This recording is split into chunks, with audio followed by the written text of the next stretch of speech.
คือดังจัวกับพระให้มันเป็นผัวแก้วยามเมื่อเอากันแล้วนิสัยพวกเจ้าก็ให้เปลี่ยนให้มันเปลี่ยนต่อสู้ให้หู้ไว้แต่เรื่องเฮือนให้หู้จักหมู่เพื่อนเฮือนต่ำเฮือนสูงหู้จักลุงเอาอาหมู่ฝุงและลุงป้าอย่าสีกูโทหน้ากิริยาเครียดง่ายยามสหายหมู่เพื่อนสิมาเยี่ยมแวเศร้านอกจากนั้นให้เจ้าตื่นแต่เด้อลุกแต่เศร้าลุกก่อนนอนหลังอย่าได้เฮ็ดขึงขังสิพิษกันย้อนความเว้า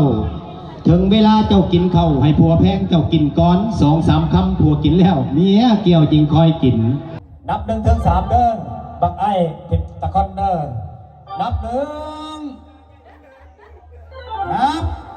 2กอดนะแม่กอดนะแม่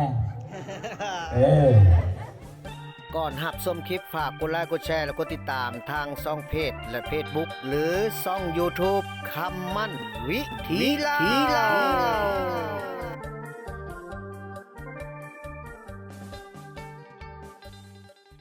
ขอกราบสบายดีและสวัสดีท่านผู้ชมมื้อนี้ทางช่อง YouTube คำมั่นวิถีลาวขอถือเป็นเกียรติมาเก็บภาพบรรยากาศในงานแต่งของบ่าวละครเพชรและสาวแพรวก็ถือว่าตอนนี้เจ้าภาพทั้งพ่ายทรายกำลังแห่เคยเข้าไปสู่เฮือนเจ้าสาวอยู่ที่บ้านนากระต่างเมืองยมราชแขวงคำม่วน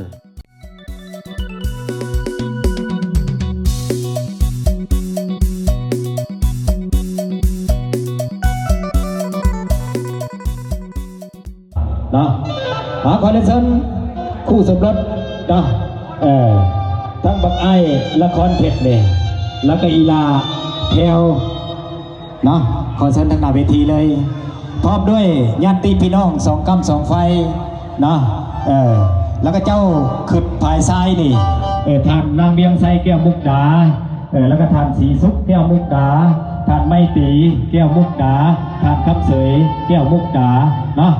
แล้วก็เจ้าโคตรพายิงมีท่านเสียงน้อยนัดมะนีนี่ท่านผันนัดมณีท่านภูเวียงแทงสุรินทร์เนาะก็เรียนทางหน้าเวทีเนาะเพื่อกล่าวคำอาวาสให้คู่สมรสเนาะหรือคู่บ่าวสาวนับ1 ถึง 3เด้อ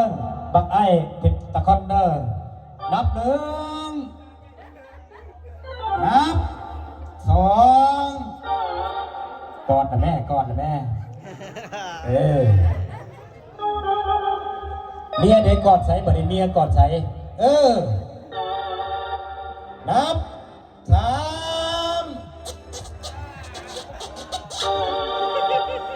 โอเคก็บอกหวานกระดอนแต่พี่น้อง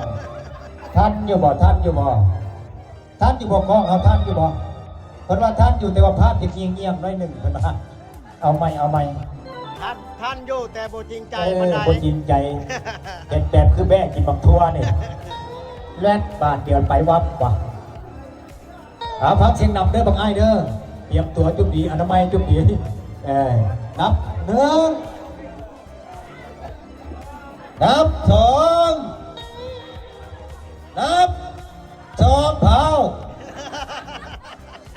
3นวกลงมาใส่คัก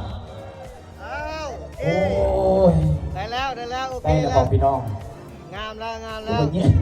คือมันยิ้มย่อยยิ้มใส่ฮอตแก้มเมียบาดเดียวพี่น้องเลยถึงที่เมียเด้ออนามัยจะบีแก้มผัวอาบน้ำอยู่บอกคืนนี่ก็ได้เพราะมันหนาวเนาะพี่น้องเนาะเอาเตรียมตัวก่อนกันครับขันบนถึงนวกลงมาขันสูงโพดดึงขึ้นไปใส่พี่น้องนับ1 ถึง 3นับกันนะพี่น้องเด้อนับ1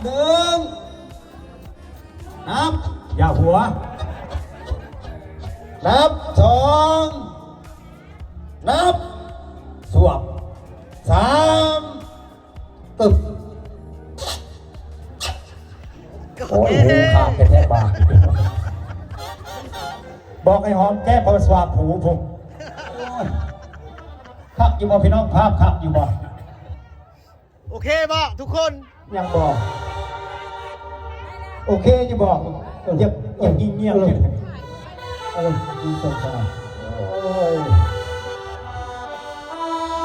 หากันได้แล้วก็บอกเป็นอย่างพี่น้องเลย ก็พบเข้าใจทั้งคู่สมรสน้องแล้วก็คู่บ่าวสาวตลอดทอดเจ้าพุทธและเจ้าโคตรสองคำสองไฟ